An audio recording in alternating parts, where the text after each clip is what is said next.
Magandang umaga, ngayon po ay araw ng Miyerkules, December 20, 2023. Update po muli sa lagay ng panahon.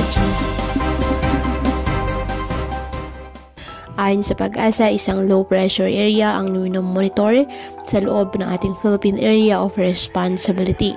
Huling namataan dyan po sa may south of Puerto Princesa City, Palawan. Sa loob ng 24 oras, mababa ang tsansa ng nasabing LPA na maging bagyo, ngunit ang trough extension nito ay nagpapaulan na po sa ilang bahagi ng ating bansa.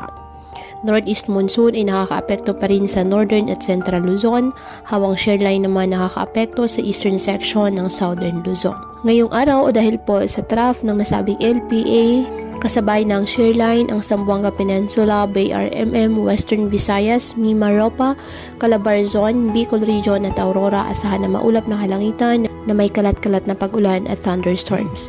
Ang Cagayan Valley at Cordillera Administrative Region, asahan din na maulap na kalangitan na may mga pag-ulan dahil po sa amihan.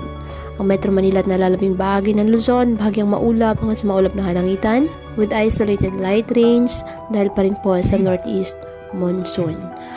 At ang nalalabing bahagi ng bansa, apektado po ng mga localized thunderstorms.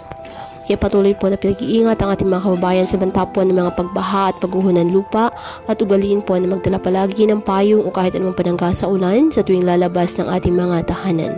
At yan po muna ang update sa lagay ng panahon ngayong araw. Muli patuloy po tayo na mag-ingat at palaging tandaan, God loves you. Stay safe and God bless.